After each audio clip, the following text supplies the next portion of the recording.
दोस्तों, nominee nominee एक ऐसा शब्द है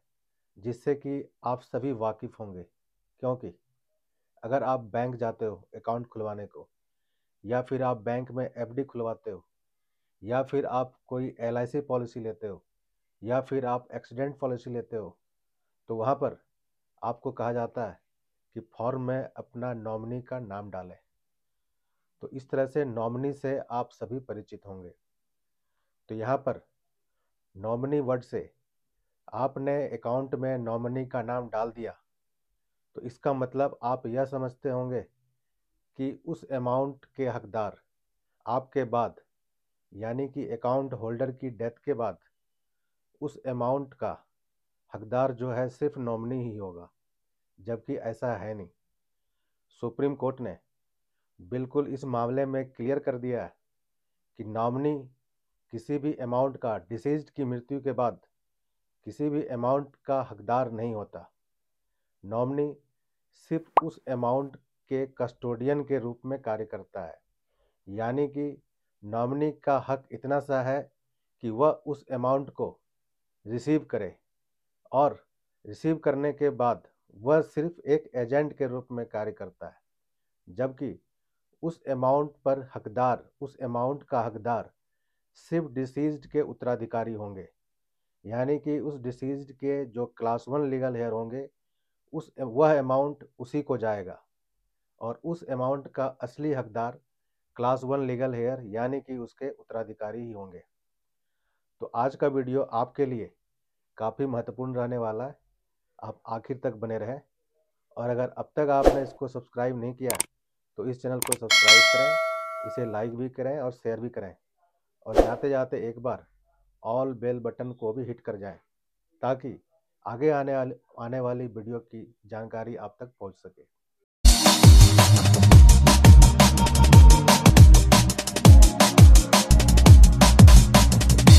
तो 6/12/1983 से पहले पहले हमारे देश में डिफरेंट हाई कोर्ट के नॉमिनी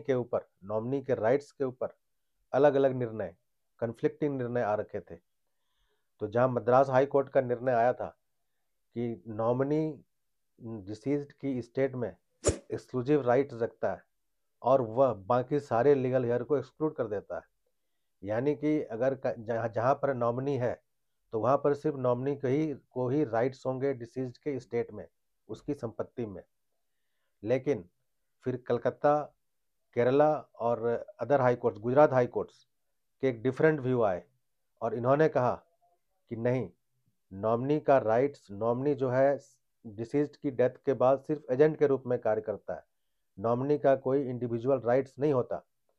वह सिर्फ एजेंट्स के रूप में कार्य करता है उस अमाउंट को रिसीव करने हेतु,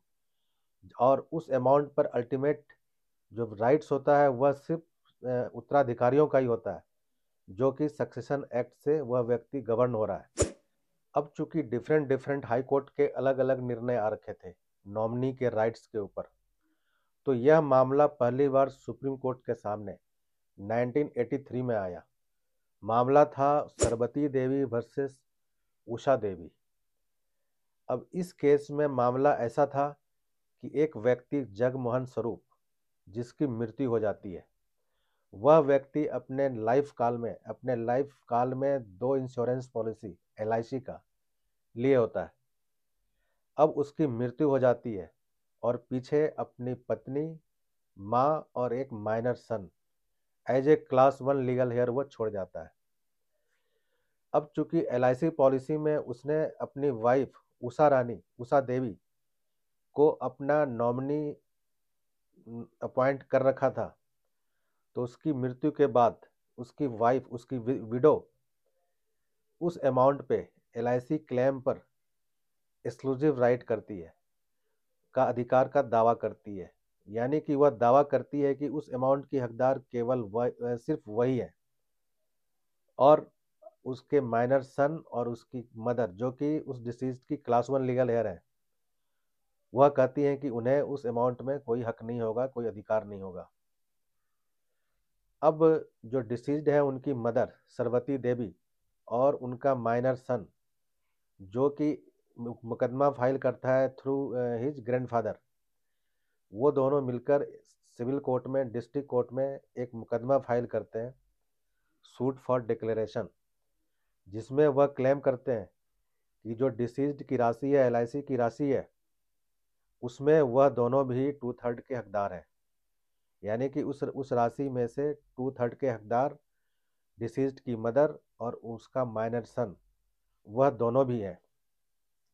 अब नीचे की अदालत उस मुकदमा को डिसमिस कर देती है, क्योंकि वहाँ पर LIC पॉलिसी में नॉमिनी के रूप में उनकी वाइफ, डिसीज्ड की विडो उषा देवी का नाम दिया गया था। अब सरबती देवी और माइनर सन वह चले जाते हैं अपील में सेशन कोर्ट। सेशन कोर्ट उस अपील को डिसमिस कर देती है। फिर सेकंड अपील में वह दोनों चले जाते हैं high court, Allahabad high court. Allahabad high court भी उस केस को डिसमिस कर देती है, यह कहकर कि चूंकि नॉमिनी के रूप में वाइफ के नाम का जिक्र है, तो सिर्फ वाइफ को ही अधिकार होगा उस राशि में, पॉलिसी की राशि में से। अब SLP के रूप में सरबती देवी सुप्रीम कोर्ट आ जाती है और मामला सुप्रीम कोर्ट आ जाता है। अब supreme court different high court के आए हुए कन्फ्लिक्टिंग यानी कि अलग जजमेंट्स को एग्जामिन करती है, और साथ में इंश्योरेंस एक्ट और अलग कानून को एग्जामिन भी करती है और उसको एनालिसिस भी करती है। और फाइनली सुप्रीम कोर्ट होल्ड करती है कि नॉमिनी सिर्फ एक एजेंट के रूप में कार्य करता है। यानी कि नॉमिनी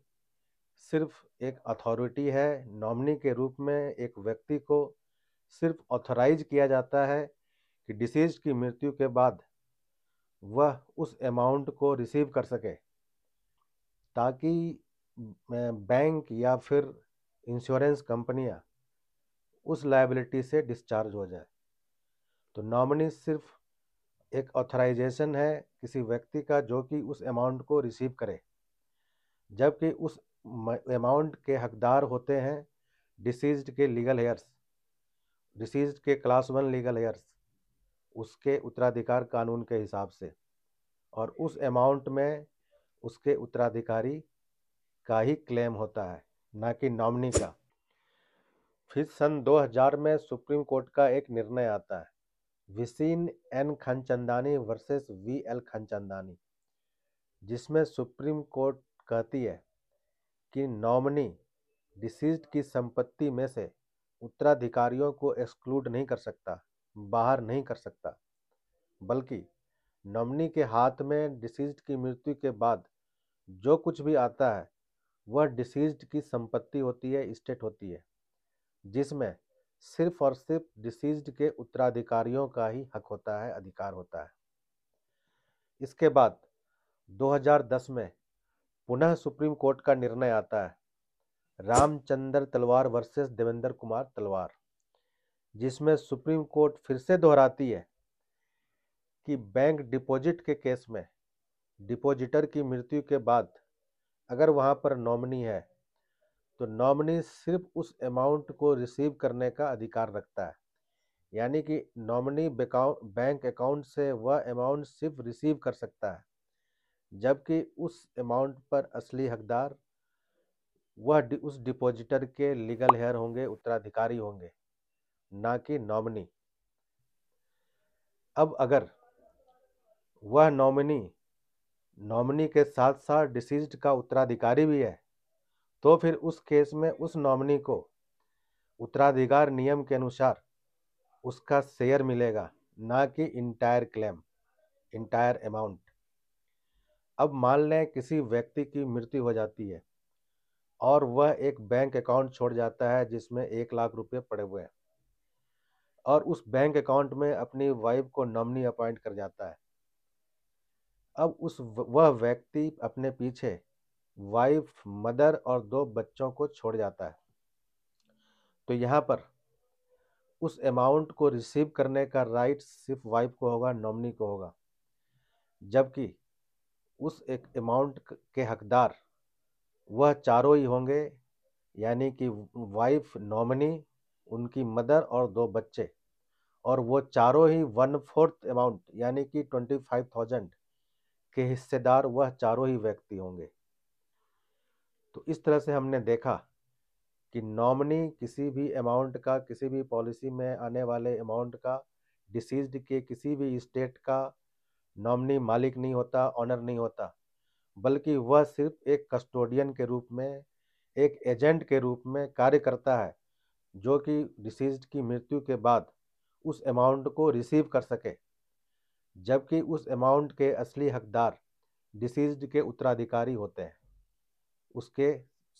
उत्तराधिकारी होते हैं सक्सेशन लॉ के अनुसार। तो आज के वीडियो में इतना ही। नमस्कार।